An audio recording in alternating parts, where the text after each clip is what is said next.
Welcome to Roots from LNER, BLT or G&T, with food and drink delivered to your seat. It's freedom all the way with LNER.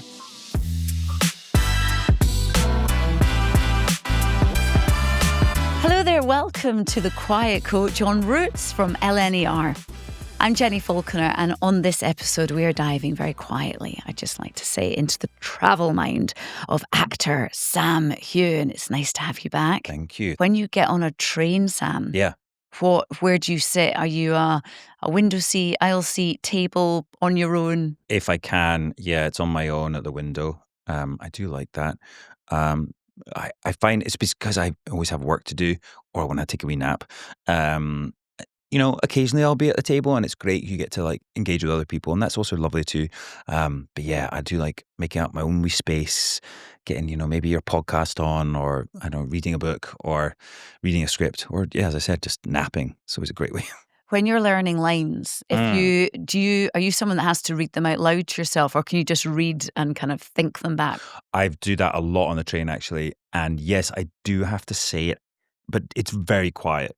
But if you were looking at me, you'd be like, yeah, he's talking to himself. So I'll probably like put my hand like here over my mouth. Train journeys are fantastic for learning lines. But it is weird, I guess, watching someone learn lines though, because you're probably making lots of faces and looking all over the place. But yeah, great way to spend a train journey. I was sitting in front of Denzel Washington on a flight once, and I swear he was learning lines because he kept going, "You got to drop them stones," like that, and I was like, "What is he saying?" And he just kept saying it over and over again. Anyway, he had to be learning a script. I've been watching all his movies looking for that line ever since. The greatest. I was on a flight and Pacino. Oh was wow! Opposite, you win. Opposite me. No, I mean Denzel's amazing, and he brought out a script. And as we're taking off, he started saying them out loud. And it was The Tempest. It was a bit of Shakespeare. And I pulled my earphones like just off my ears. And I tried to spend the whole flight listening to him. And he really was. "Oh, blow wind, come back," and doing all this stuff. And at the very end of the flight, we got off. And I was like, I've got to speak to him.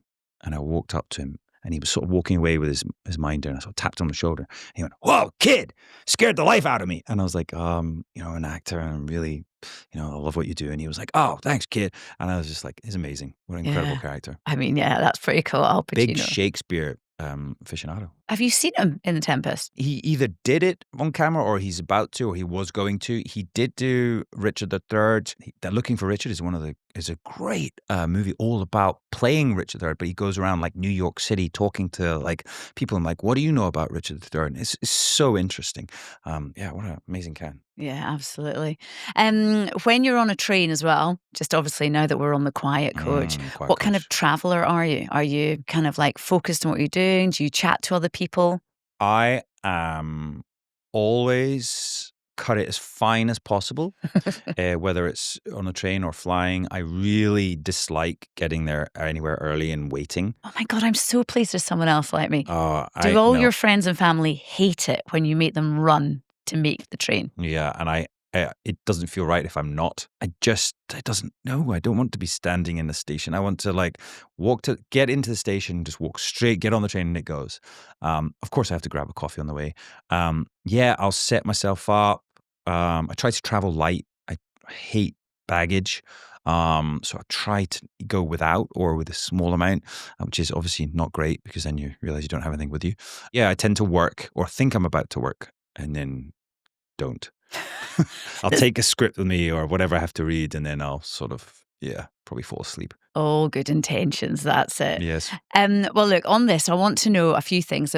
Snacks, tracks, and hacks. That's what this is all about. So let's start. When you're traveling, what are the snacks that you have to have? I bet you're healthy. I am, but look, my cocktail book's come out, so I'd probably say I'd have a little tipple, and I do like a wee tipple, especially if it's a long train journey. And if you're taking that train back up to Scotland, there's something about having a wee glass of something and watching the amazing scenery go by. I'll probably have a wee something, maybe a wee gin and tonic or a craft beer or something, just to keep the train journey going. And I'll probably stick to the more healthy side of snacks. But what is that? Maybe I'll make a stop in the shop beforehand, the M&S or whatever else other shops are out there, and get some healthy things to eat. I don't know what that'd be. Okay. A salad. Okay. So you wouldn't be like, I've got here some biscuits and some crisps. I wouldn't eat the biscuits. Crisps, it depends. Salt and vinegar, definitely. I mean, I'm sorry, but like shortbread, no, I'm sorry. That's not a. You're That's not. A, Scottish. that's You not. should be. You should be living but and it's not a breathing that. snack. A snack. I would take nuts. Actually, I do like nuts. Yeah. Okay. You are healthy. That's it.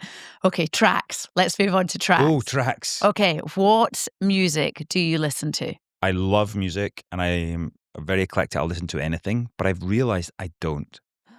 And especially also when running, we obviously talked about running a lot. I'm not a music listener.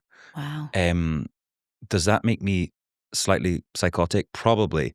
Like I don't know, some madman that just like listens to the pain in his head. I don't know. It's because it's a great way to think, and I think traveling helps you think. So I reflect on stuff, and I know I'm quite busy, so I like to just switch off a little bit. So music's not so like you must have a karaoke song. Come on, if you're going to get up. I actually despise karaoke. Oh, Sam. Sorry.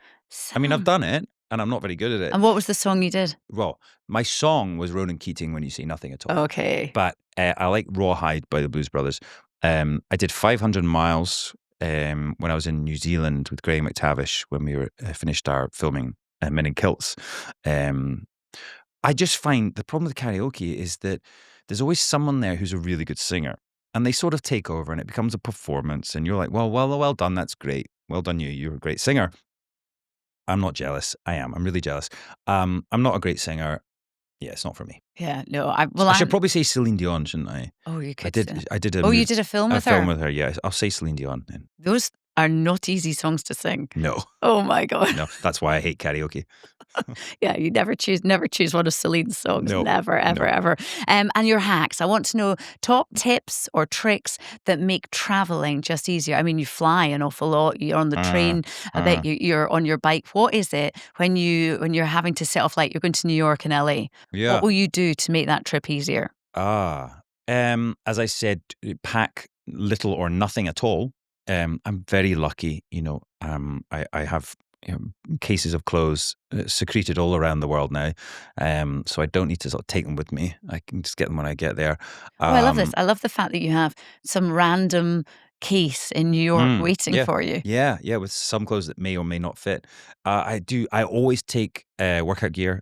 As we've said before, a great way to explore a city you've never been to, or if you know them anyway. But so my running shoes, I'll probably take them.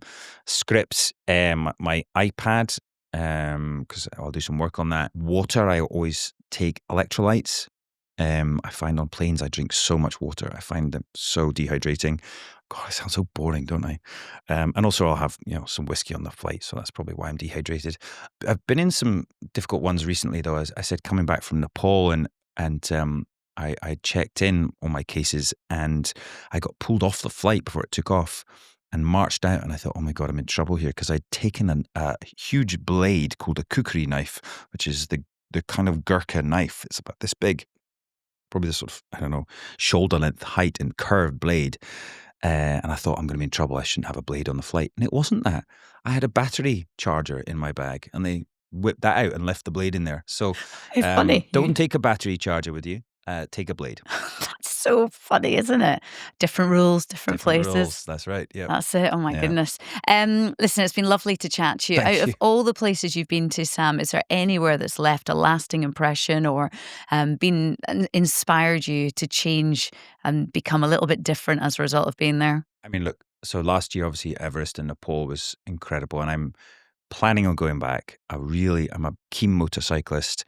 I'm not fast. I just like to cruise, but I'm taking a group of friends, and I think we're going to hopefully go from India, from Darjeeling up to the Himalayan plateau and up to Kathmandu, depending what's going on.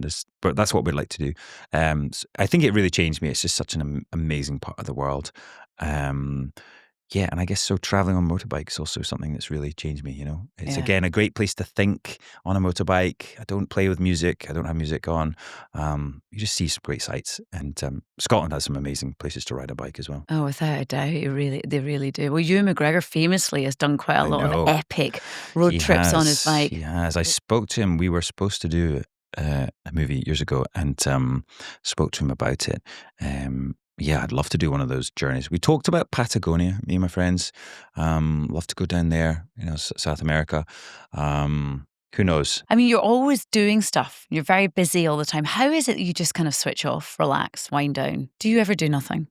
I have realized that I'm not good at doing nothing. I'm really bad at it. So if I am going on holiday, say to Tenerife or somewhere like that, I'm going to go somewhere where there's an opportunity to do something probably physical. It's kind of, again, my way to relax is I guess working out or training or something. I've tried surfing. I'm terrible at it. In fact, I find it really frustrating. Maybe that's the point of it. I will have a cocktail. That's how I'll wind down. Yeah, I probably need to get better at it. I love yoga, actually, and have got into that in New York. It's an amazing place I go to. I went to Bali once, and that was incredible to sort of explore and do some yoga classes there. So yeah, but there's always some sort of activity. I'm not great at lying on a beach. I can do it for like half a day, and then I'm looking to explore. And you're kind of like going, right, what should we do next? Yeah. Fair enough. Well, I look forward to either seeing the show or reading the book about it and seeing the next load of cocktails that you've discovered as well. Right. Sam Heughan, thank you so much. Thank you for having me. Good to see you. And thank you so much again, Sam, for joining me on The Quiet Coach with LNER. Now, Sam's new book, The Cocktail Diaries, is out now. And if you like what you've heard today, why not rate and review wherever you get your podcasts? Make sure you follow us too. We'll see you next time on Roots. Backseat the window seat. Reserve your spot with our seat selector. Visit lner.co.uk/reserve a seat. Roots from LNER is a Distorted production.